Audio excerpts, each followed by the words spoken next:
Today, an ancient prophetic mystery, left unsolved for almost 2,000 years, that possibly unlocks events surrounding the return of Jesus to the earth.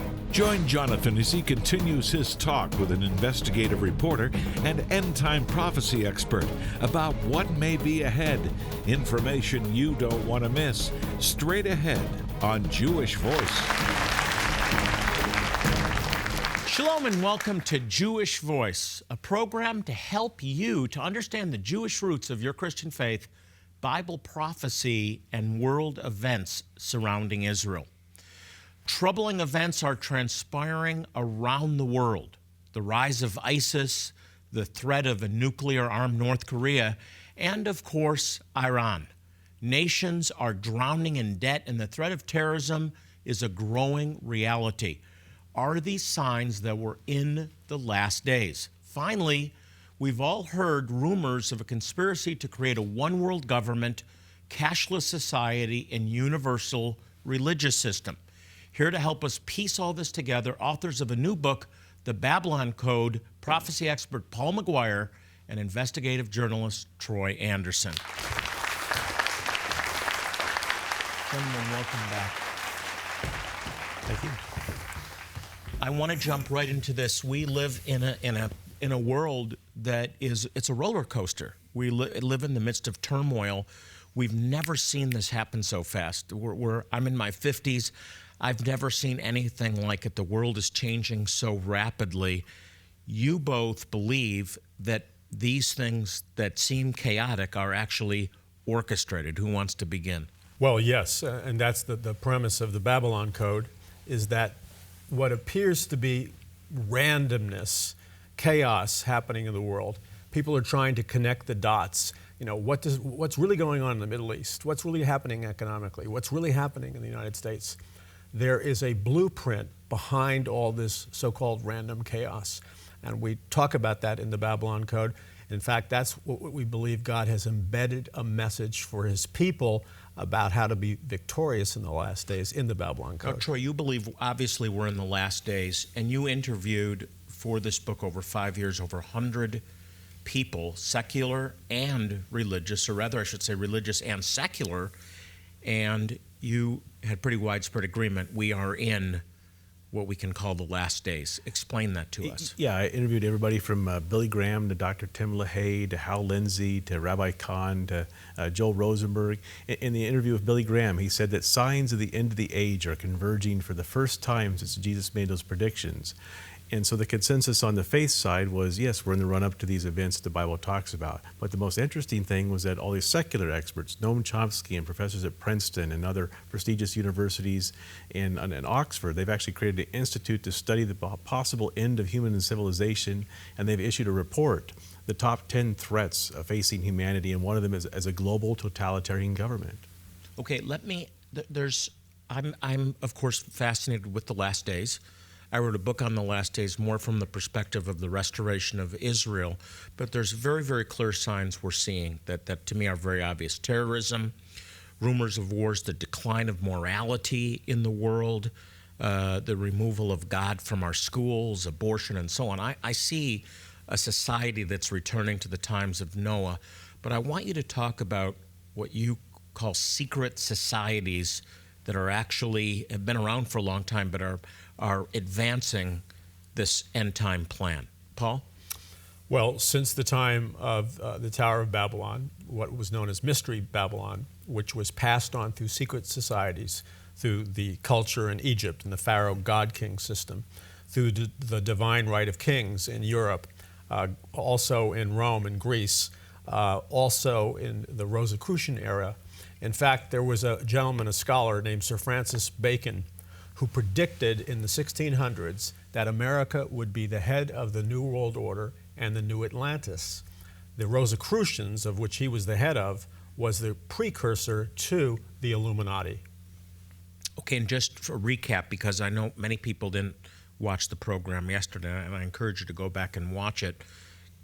Troy, the Illuminati, who were and are the Illuminati?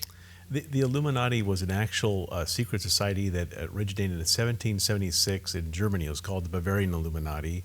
Adam Weishaupt was a professor at the University of Ingolstadt, and he, purportedly founded this group. And it attracted some of the leading intellectuals and royalty and literati of the time. In fact, one of my ancestors, Friedrich von Schiller, wrote Ode to Joy that Beethoven set to music in his Ninth Symphony. He was friends with all these guys, and he, his poem Ode to Joy is now the anthem of the European Union, which is supposedly one of the models for this global system. We look at America and say a country based on Judeo-Christian values, God-fearing men, not necessarily Christians, but men who held to a biblical worldview to some extent.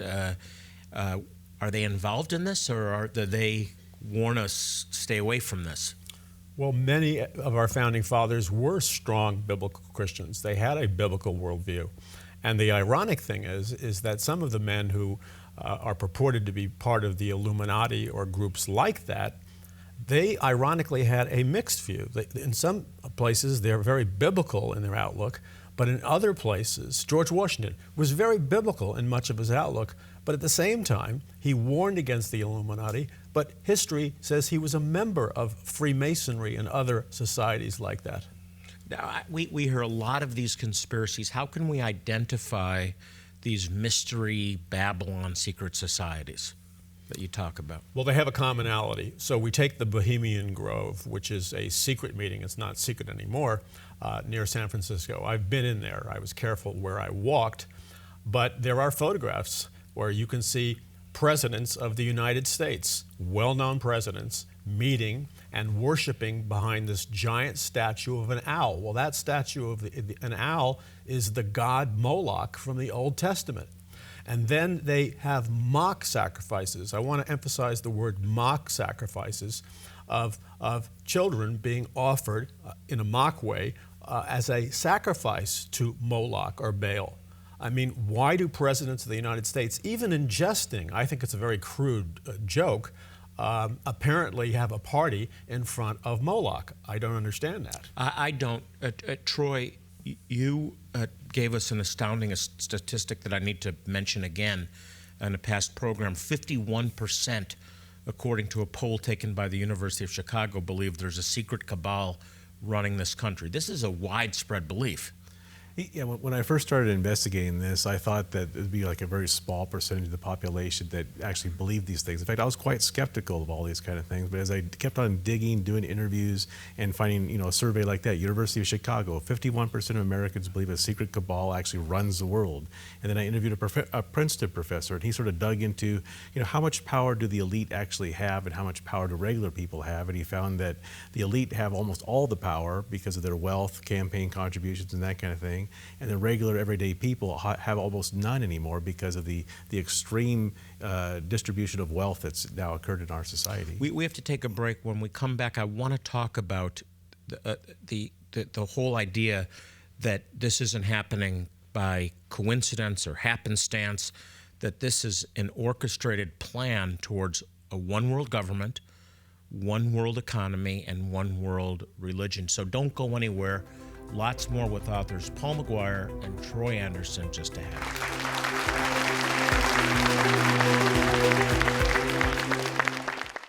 Here at Jewish Voice, we are dedicated to proclaiming Jesus, the Messiah, to the world, to the Jew first, and also to the nations. One key way we do this is by providing life-saving humanitarian aid to some of the poorest people in the world. In helping them, we share God's love and the good news of Yeshua, Jesus. Today, we are urgently preparing for our next medical clinic to bless a remote lost tribes community in Barangwa, Zimbabwe, the Lemba. This faithful yet forgotten people have ties to the ancient people of Israel, the priestly tribe of Aaron, and have been practicing ancient Jewish customs for hundreds of years. We need your help to make this vital life-saving outreach possible. Will you be a blessing to these wonderful people and the thousands of others in desperate need? The elderly, children, infants, and toddlers could die for lack of basic medical care. You can help save lives, but we must act now. Call or click right now to help us save lives. And with your gift of any amount, we'll say thank you by sending you a new book by prophecy expert Paul McGuire and journalist Troy Anderson, The Babylon Code, Solving the Bible's Greatest End Times Mystery. This book investigates a topic most end times resources don't: the link between secret societies, Bible prophecy, and current events. It also reveals how powerful forces are currently at work right now to create a global government, one religion, and a cashless society. This powerful book may very well hold the secret to your survival and salvation. You'll also receive this informative 2-CD set by Rabbi Jonathan Bernis called The Role of Israel in Last Days Prophecy. This in-depth teaching series looks at the pivotal role Israel plays in end times events and answers questions such as, are we in the last days? And what one single great event must take place before the return of Jesus? If God has blessed you with the means to share a gift of $120 or more today to help some of the neediest people on earth, we'll send you all of the gifts just mentioned and a set of 3 Jerusalem Globe candle holders with silver and gold finishes. This lovely and unique set includes 1 large and 2 small candle holders, all featuring significant Jerusalem landmarks. They are sure to remind you to pray for the Jewish people and the peace of Jerusalem.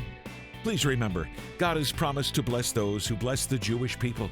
To share a gift in support of this humanitarian aid and to help countless others around the globe, please call or click now. And remember, your generous gift will make you a part of providing life-saving medical help to some of the neediest people on earth. Once again, time is of the essence for many of these people. Please call or click right now.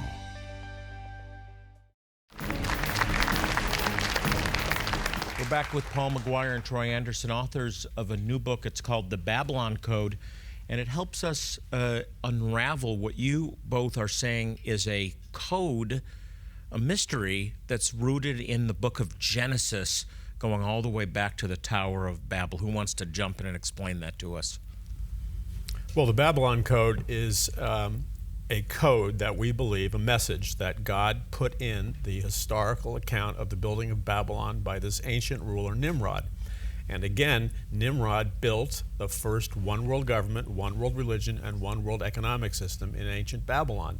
The Bible tells us that in the last days, Babylon will reemerge. And so God is warning his people thousands of years ago that a global government, a global economic system, and a global religion will reemerge like the proverbial phoenix that dies and burns in the ashes but resurrects. The New World Order, or this global government, is going to emerge, and it is emerging now, in fact, in front of our very eyes. Okay, let's talk about orchestrated events. First, government. It appears when you look at on the surface, governments in conflict. Okay, Russia, America, North Korea, Iran. But you're proposing that there's some orchestration to all this, Troy? Yeah, well, what we found in doing the research for this is that, over a long period of time, these powerful forces behind the scenes, both spiritual and political and economic, one of the mottos of the Illuminati is order out of chaos, and so there's by bringing helping to create wars, helping to create conflict, you can slowly bring about the outcome that they desire, which is this. So wag the dog scenario, right? Create a conflict and get done in the mid. People are over here, focused over here, and over here you're changing things, and before you know it, yeah, order out of the chaos. That's their motto, and that's the game plan. Now, Paul, you've said a number of times that it's very, very visible to those who are looking in the right places.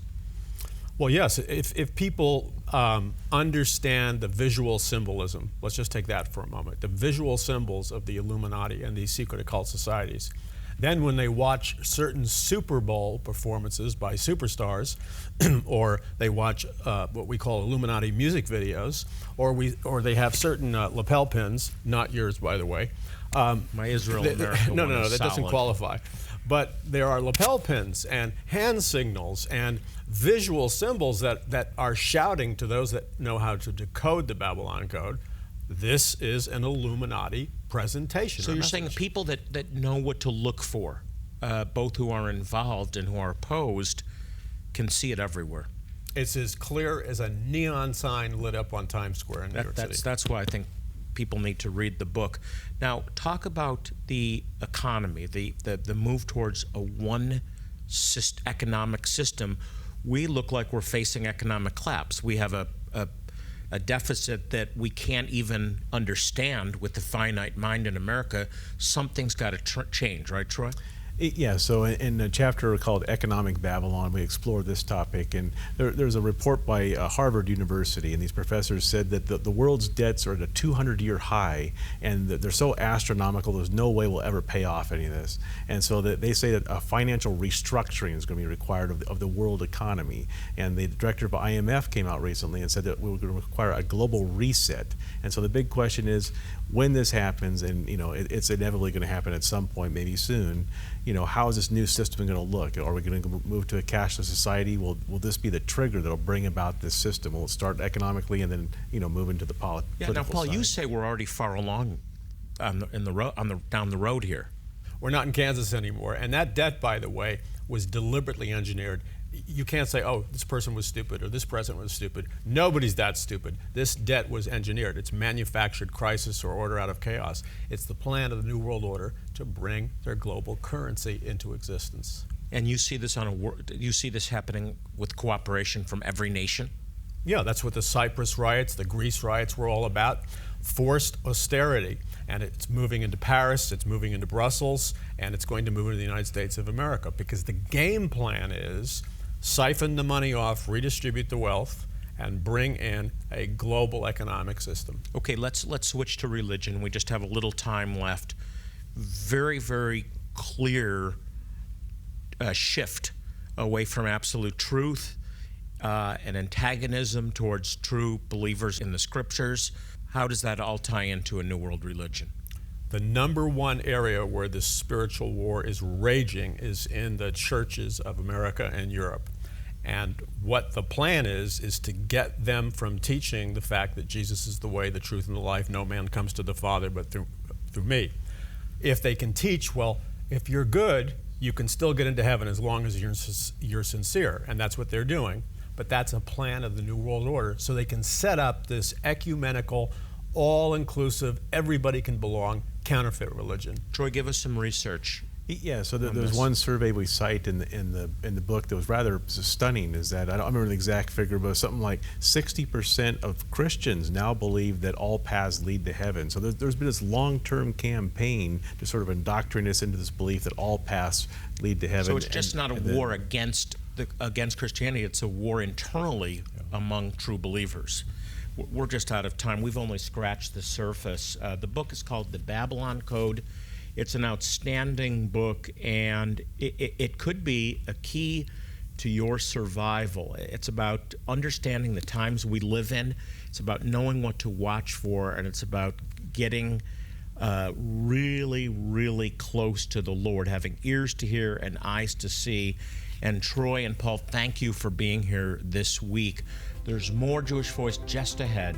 We'll be right back.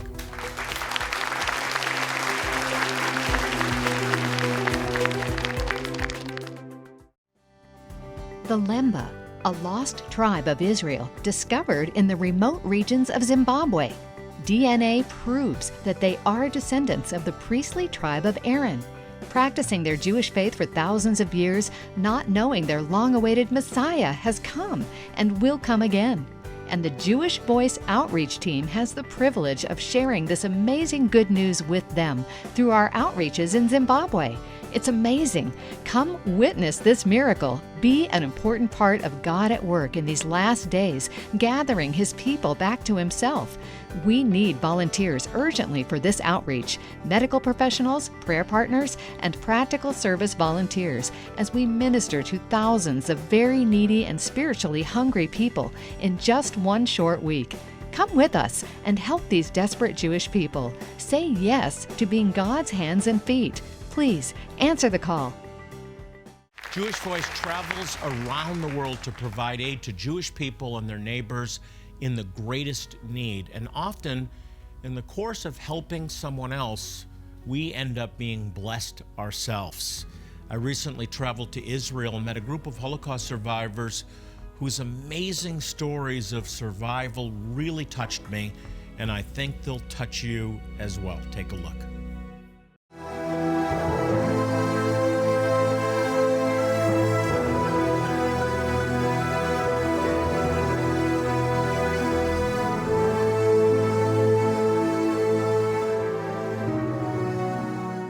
During my time in Israel, I met with Andrei Gostarovsky, founder of Helping Hand Coalition, a ministry that reaches out to help these survivors. He introduced me to Wolf and many other survivors like him in need. Это была порция хлеба. This was the daily ration of bread in Birkenau Человека. for one person in the lager, in the concentration camps. It was all that they received for eat per day. А так мы жили, ну там. Потом одного ребенка убрали в крематорию и спросил, кто может меня... Записали его номер. Я уже не был в лагере. Меня... И он идет с этим хлебом, спрашивает, кто может меня спасти, я дам эту порцию хлеба.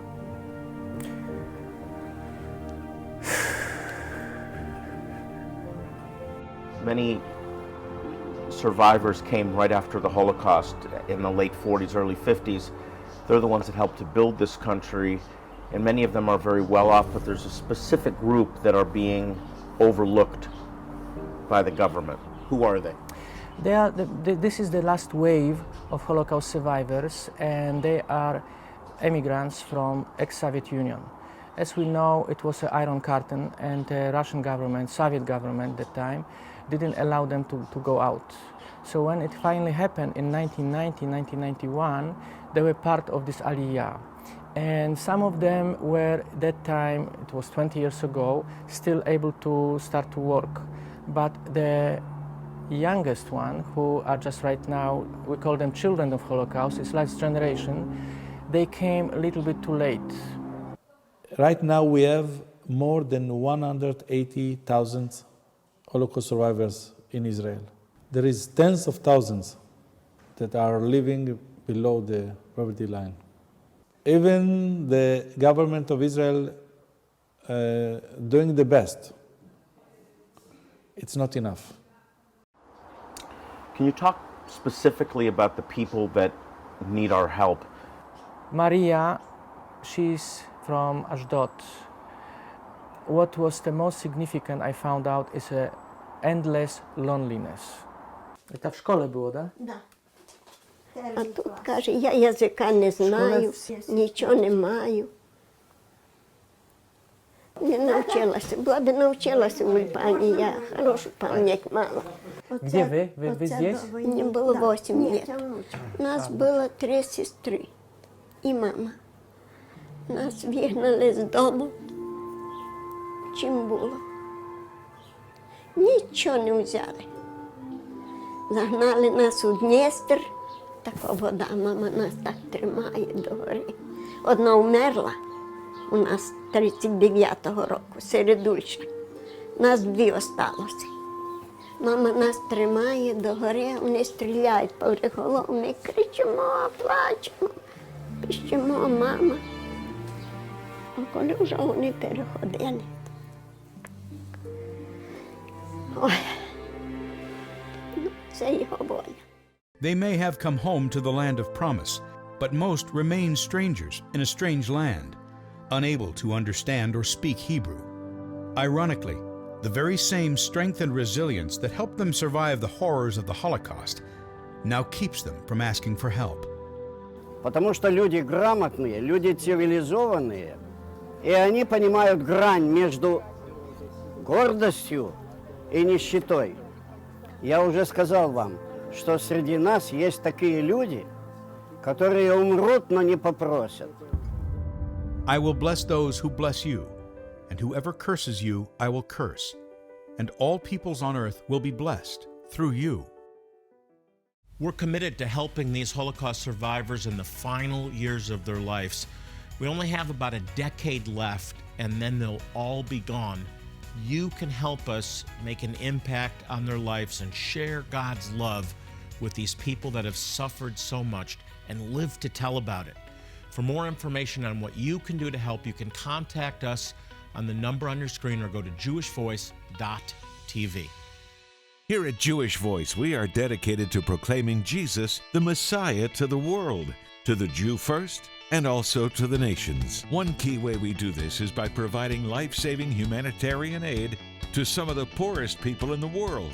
In helping them, we share God's love and the good news of Yeshua, Jesus. Today, we are urgently preparing for our next medical clinic to bless a remote lost tribes community in Barangwa, Zimbabwe, the Lemba. This faithful yet forgotten people have ties to the ancient people of Israel, the priestly tribe of Aaron, and have been practicing ancient Jewish customs for hundreds of years. We need your help to make this vital life-saving outreach possible. Will you be a blessing to these wonderful people and the thousands of others in desperate need? The elderly, children, infants, and toddlers could die for lack of basic medical care. You can help save lives, but we must act now. Call or click right now to help us save lives. And with your gift of any amount, we'll say thank you by sending you a new book by prophecy expert Paul McGuire and journalist Troy Anderson, The Babylon Code, Solving the Bible's Greatest End Times Mystery. This book investigates a topic most end times resources don't: the link between secret societies, Bible prophecy, and current events. It also reveals how powerful forces are currently at work right now to create a global government, one religion, and a cashless society. This powerful book may very well hold the secret to your survival and salvation. You'll also receive this informative 2-CD set by Rabbi Jonathan Bernis called The Role of Israel in Last Days Prophecy. This in-depth teaching series looks at the pivotal role Israel plays in end times events and answers questions such as, are we in the last days?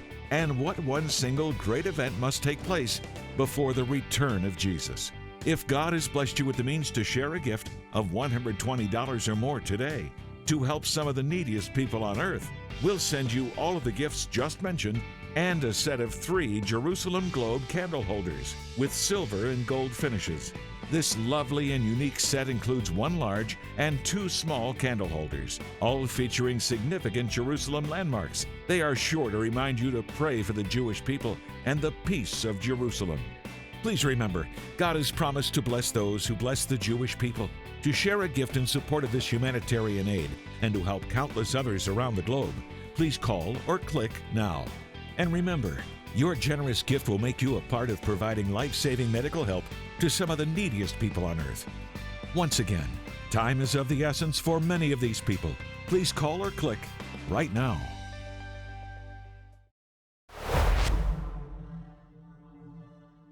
A big thank you to the authors of The Babylon Code, Paul McGuire and Troy Anderson, for joining us this week. What a fascinating topic. I want to thank you also for watching today and remind you, as I do in every program, to pray for the peace of Jerusalem. Psalm 122:6 promises to prosper those who do pray. So if you want to prosper, pray for Israel this week. Until next time, this is Jonathan Bernis saying shalom and God bless you.